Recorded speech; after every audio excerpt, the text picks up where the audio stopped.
Australia India 5ನೇ test match day 1 complete ಆಗಿದೆ friend. ಈ ಒಂದು ಡೇ 1ರಲ್ಲಿ ಟೋಟಲ್ ಆಗಿ 185ಕ್ಕೆ ಆಲ್ಔಟ್ ಆಗಿದೆ ಇಂಡಿಯಾ. ಟೋಟಲ್ ಆಗಿ 185ಕ್ಕೆ ಆಲ್ಔಟು.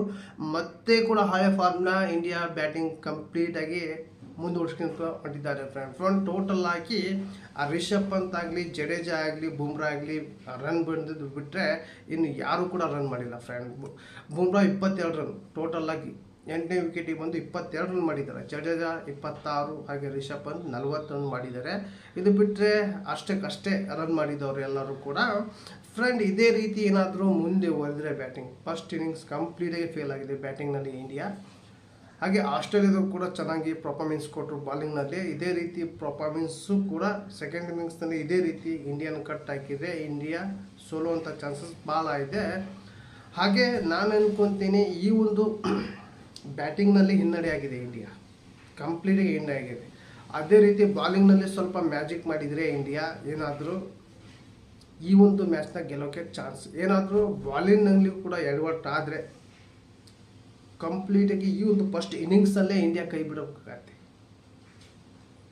ಇಂಡಿಯಾ ಒಂದು ಇನ್ನಿಂಗ್ಸ್ ಆಡ್ತು, ಆಲ್ಔಟ್ ಆಯಿತು.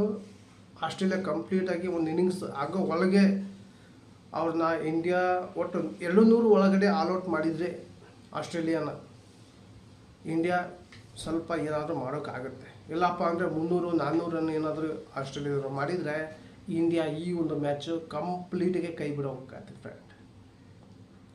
ಟೋಟಲ್ ಆಗಿ ಇವತ್ತಿನ ದಿವಸ ಕಂಪ್ಲೀಟ್ ಆಗಿದೆ. 185ಕ್ಕೆ 10 ವಿಕೆಟ್ ಕಳ್ಕೊಂಡಿದೆ. ಆಸ್ಟ್ರೇಲಿಯಾ ಆಲ್ಔಟ್ ಆಗಿದೆ. ಆಮೇಲೆ ಆಸ್ಟ್ರೇಲಿಯಾ ಬ್ಯಾಟಿಂಗ್ ಬಂತು. ಬ್ಯಾಟಿಂಗ್ನಲ್ಲಿ ಕಂಪ್ಲೀಟಾಗಿ ಸ್ಯಾಮ್ ಕಾಸ್ಟನ್ಸು ಮೊದಲನೇ ಬಾಲಿಗೆ ಶಾಟ್ ಹೊಡೆದರು. ಆ ಒಂದು ಶಾಟು ಹೊಡೆದ ತಕ್ಷಣ ಸ್ವಲ್ಪ ಕಿರಿಕಾಯಿತು ಬುಮ್ರಾಗೂ ಸ್ಯಾಮ್ ಕಾಸ್ಟನ್ಗೂ. ಯಾಕಪ್ಪ ಅಂದರೆ ಉಮನ್ ಕ್ವಾಜಾ ಸ್ಟ್ರೈಕ್ನಲ್ಲಿದ್ದರು, ಸ್ಯಾಮ್ ಕಾಸ್ಟನ್ ಆ ಕಡೆ ಕ್ರೀಸ್ನಲ್ಲಿದ್ದರು. ಬುಮ್ರಾ ಬಾಲಿಂಗ್ ಮಾಡೋಕ್ಕೆ ರೆಡಿ ಇದ್ದರು, ಆದರೆ ಉಮನ್ ಕ್ವಾಜಾ ರೆಡಿ ಇದ್ದಿಲ್ಲ. ಅವರು ಕೇಳಿದ್ರು, ಅಪೀಲ್ ಮಾಡಿದ್ರು, ಯಾಕೆ ಇಷ್ಟು ಲೇಟ್ ಮಾಡ್ತಾ ಇದ್ದೀನಿ ಅಂತ ಕೈ ಎತ್ತಿದ್ರು.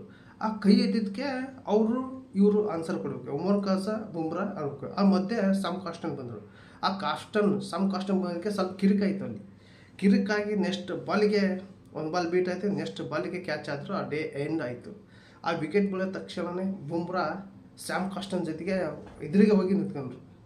ಅಲ್ಲಿ ನೋಡೋಕ್ಕೆ ಒಂದು ಏನಪ್ಪ ಅಂದರೆ ಏನೋ ಆಗ್ತಿತ್ತು ಅನ್ಬೇಕು, ಆ ರೀತಿ ಇತ್ತು ಮೊಮೆಂಟಮ್. ಮತ್ತು ಡೇ ಎಂಡ್ ಆಯಿತು. ಆಂಪರು ಕೂಡ ಸರಿಸಿದ್ರು, ಅಲ್ಲಿಗೆ ಮುಗೀತು. ಸ್ಯಾಮ್ ಕಾಸ್ಟನ್ ಹಾಗೆ ಉಮನ್ ಕ್ವಾಜಾ ಹೋದರು ಫ್ರೆಂಡ್. ಟೋಟಲ್ ಆಗ್ಬೇಕು ಅಂದರೆ ಈಗ ಬುಮ್ರಾ, ಸಿರಾಜು, ಜಡೇಜಾ, ನಿತೀಶ್ ಕುಮಾರ್ ರೆಡ್ಡಿ ಹಾಗೆ ವಾಷಿಂಗ್ಟನ್ ಸುಂದರ್ ಇವರು ಇಷ್ಟು ಕೈಯಲ್ಲಿದೆ ಈ ಒಂದು ಇನ್ನಿಂಗ್ಸ್, ಫಸ್ಟ್ ಇನ್ನಿಂಗ್ಸ್. ಬ್ಯಾಟಿಂಗ್ನಲ್ಲಿ ಏನೂ ಮಾಡೋಕ್ಕೆ ಬರಲಿಲ್ಲ. ಈಗೇನಾದರೂ ಬಾಲಿಂಗ್ನಲ್ಲಿ ಏನಾದರೂ ಮ್ಯಾಜಿಕ್ ಮಾಡಿದರೆ ಮಾತ್ರ ಈ ಒಂದು ಮ್ಯಾಚ್ ಗೆಲ್ಲೋಕ್ಕೆ ಸಾಧ್ಯ. ಇಲ್ಲಪ್ಪ ಅಂದರೆ ಟೆಸ್ಟ್ ಚಾಂಪಿಯನ್ಶಿಪ್ ಕನಸು ಭಗ್ನಾಗುತ್ತೆ ಈ ಒಂದು ಟೆಸ್ಟ್ ರಿಸಲ್ಟಿಂದ ಫ್ರೆಂಡ್. ಟೋಟಲ್ ಆಗಿ ನಿಮ್ಗೆ ಏನಿಸುತ್ತೆ ಕಮೆಂಟ್ ಮುಖಾಂತರ ತಿಳಿಸಿ ಫ್ರೆಂಡ್. ಸಿಡ್ನಿ ಮ್ಯಾಚ್ನಲ್ಲಿ ಟೋಟಲ್ ಆಗಿ ಇಂಡಿಯಾ ಸ್ಟ್ರಗಲ್ ಮಾಡಿದೆ first innings. India already Australia ಒಂದು ವಿಕೆಟ್ ಕಳ್ಕೊಂಡಿದೆ. ನಾಳಿನ ದಿವಸಕ್ಕೆ 9 ರನ್ನಿಗೆ ಒಂದು ವಿಕೆಟ್ ಕಳ್ಕೊಂಡಿದೆ ಫ್ರೆಂಡ್. ಟೋಟಲ್ ಆಗಿ ಫಸ್ಟ್ನೇ ವಿಕೆಟ್ ಬುಮ್ರಾ ತೊಗೊಂಡಿದ್ದಾರೆ. ನಿಮಗೆ ಏನಿಸ್ತದೆ ಕಮೆಂಟ್ ಮುಖಾಂತರ ತಿಳಿಸಿ ಫ್ರೆಂಡ್. ಇಂಡಿಯಾ ಈ ಒಂದು ಸೀರೀಸ್ನ, ಈ ಒಂದು ಮ್ಯಾಚ್ನ ಗೆಲ್ತಾರೋ ಅಥವಾ ಡ್ರಾ ಮಾಡ್ಕೊತಾರೋ ಅಥವಾ ಸೋಲ್ತಾರೋ ಕಮೆಂಟ್ ಮುಖಾಂತರ ತಿಳಿಸಿ. ಹಾಗೆ ಈ ಒಂದು ವಿಡಿಯೋ ಇಷ್ಟ ಆದರೆ ಒಂದು ಲೈಕ್ ಕೊಡಿ. ಹಾಗೆ ನೀವೆಲ್ಲ ಫಸ್ಟ್ ಟೈಮ್ ನನ್ನ ಚಾನಲ್ ನೋಡ್ತಾ ಇದ್ದಿಲ್ಲ, ನೋಡೋದಿಲ್ಲ, ಒಂದು ಸಬ್ಸ್ಕ್ರೈಬ್ ಬಟನ್ ಪ್ರೆಸ್ ಮಾಡಿ. ಇಲ್ಲಿಗೆ ಆ್ಯನ್ ಮಾಡ್ತಾ ಇದ್ದೀನಿ ಮತ್ತೆ ಅಂತ ವಿಷಯನ. ಟೇಕ್ ಕೇರ್, ಬಾಯ್.